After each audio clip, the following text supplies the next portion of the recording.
amiga e amigo que acompanha esse grupo de reflexão São Jerônimo. Hoje nós estamos aí celebrando o segundo domingo da Páscoa, também chamado Domingo da Divina Misericórdia. E nós vamos iniciar refletindo sobre o Evangelho segundo João, no capítulo 20, versículo de 19 a 31. E nesse texto nós temos duas cenas. A primeira cena está aí nos versículos 19 a 23, quando é narrada a aparição de Jesus ressuscitado para a comunidade dos discípulos, que depois são enviados por Cristo para dar continuidade ao projeto do reino de Deus anunciado ou inaugurado por Jesus Cristo. Essa cena ela acontece no domingo da Páscoa, a nova era inaugurada pela vitória de Jesus sobre a morte. Os discípulos estão com as portas fechadas, estão com medo, e Jesus se apresenta no meio da comunidade como a fonte da esperança e concede aos discípulos a plenitude dos dons messiânicos, que é a paz. Bem, os discípulos eles ficam alegres pela experiência com Jesus ressuscitado e depois também por serem enviados a anunciar essa boa nova do Evangelho após receberem o Espírito Santo. Vocês vão perceber que no Evangelho segundo João há uma ligação entre a Páscoa e Pentecostes, diferente, portanto, do Evangelho segundo Lucas. Também recebem, né, os discípulos a missão de perdoar os pecados, ou seja, de tudo aquilo que rompe com a aliança, com essa nova aliança estabelecida com Jesus. Bem, o pecado, gente, é tudo aquilo que desumaniza a pessoa, ou seja, é um mal que também foi vencido por Jesus Cristo ressuscitado.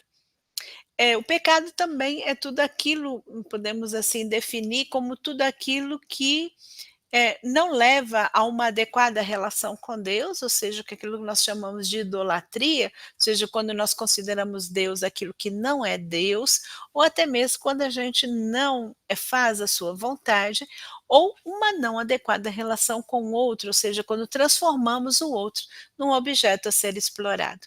Bem, a missão não é fácil, como não foi para Jesus, mas eles devem trazer em seus corações a certeza de que Jesus irá acompanhá-los. E aí nós vamos ter a segunda cena, que está nos versículos 24 a 31, que se dá no oitavo dia, ou seja, após a ressurreição de Jesus. Essa indicação do oitavo dia, ela nos remete aos argumentos sobre a nova criação. E aí nós vamos ter Tomé, que não estava na comunidade quando Jesus apareceu, e ele recebe, portanto, o testemunho da comunidade, mas ele não acredita. Bem, aqui nós podemos ter duas interpretações. A primeira é a descrença de Tomé no testemunho da comunidade. Por outro lado, também podemos mostrar uma certa coragem também de Tomé de não se deixar, portanto, impressionar por qualquer aparição, ou seja, ele precisa certificar se realmente aquele ressuscitado, ou seja, Jesus que apareceu como ressuscitado para os discípulos, é o crucificado, dado que o messianismo de Jesus e a vida nova dada por Jesus passa pelo crucificado, ou seja, passa pelo Jesus da história. Bem, após a aparição de Jesus para Tomé, né, que deixa ele tocar nas chagas de Jesus Cristo, e após a profissão de fé de Tomé, nós vamos ter aí uma bem-aventurança, né, ao mesmo tempo a profissão de fé na divindade, no senhorio de Jesus, né, da parte de Tomé, e a bem-aventurança que é dada a todos nós e a todas nós que acreditamos sem ter visto, ou seja, que nós aderimos a Jesus Cristo crucificado e ressuscitado. Bem, aquele que morre, portanto, injustamente por ter anunciado o reino de Deus, de paz, de compaixão, de misericórdia, de partilha e da justiça. Tudo aquilo que aqueles que aderem a Jesus Cristo também é chamado e chamada a dar continuidade.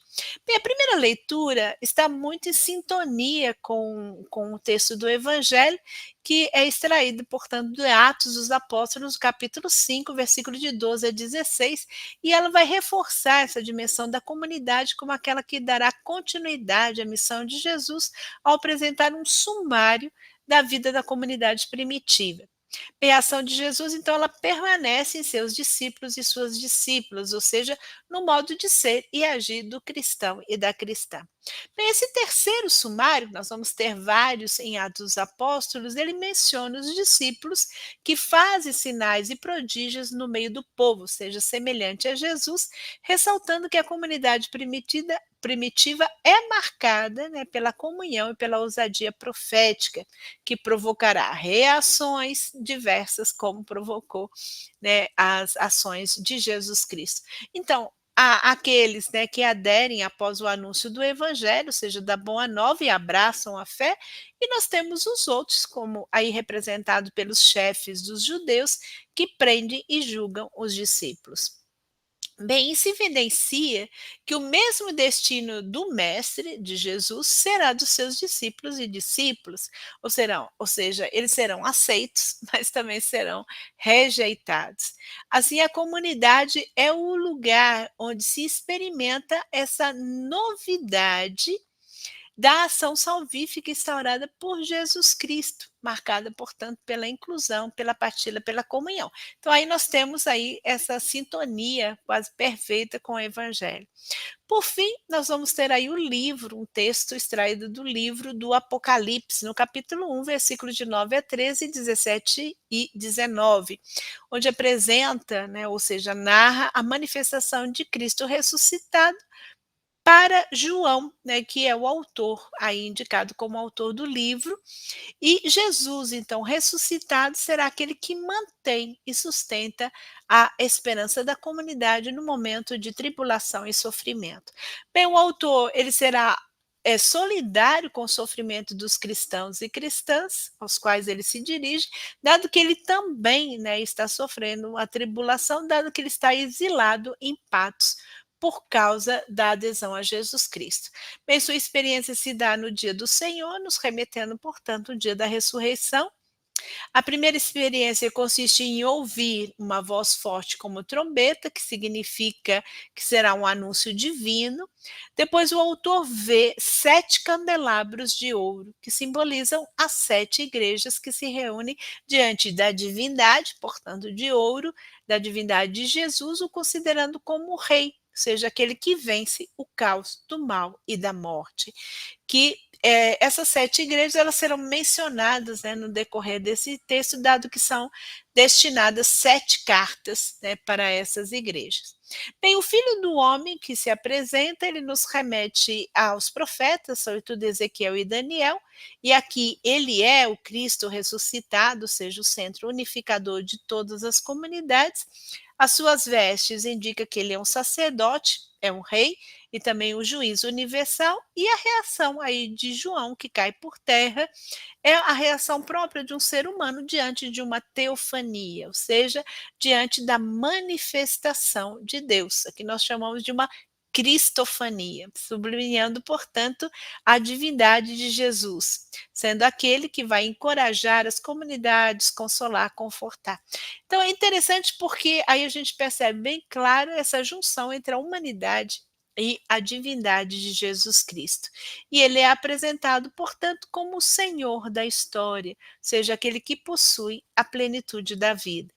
Bem, a função de João é escrever essa experiência para que sirva, né, para animar as comunidades que, conduzidas, portanto, pelo Espírito Santo, irão continuar anunciando essa vida nova trazida por Jesus Cristo com ousadia profética.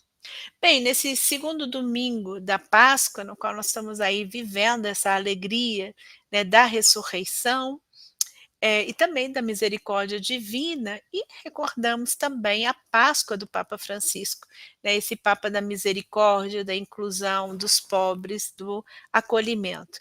E nós podemos nos perguntar nesse dia, né, como nós somos sinais de ressurreição das diferentes realidades de morte que presenciamos?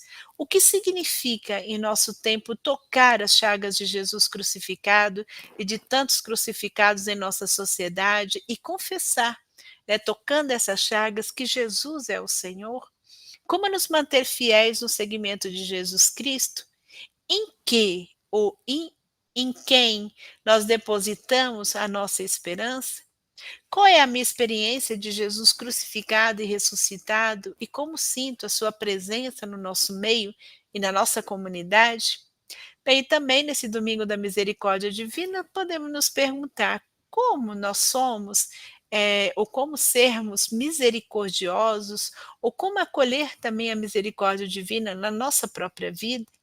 Bem, eu desejo a todos e a todas um lindo domingo.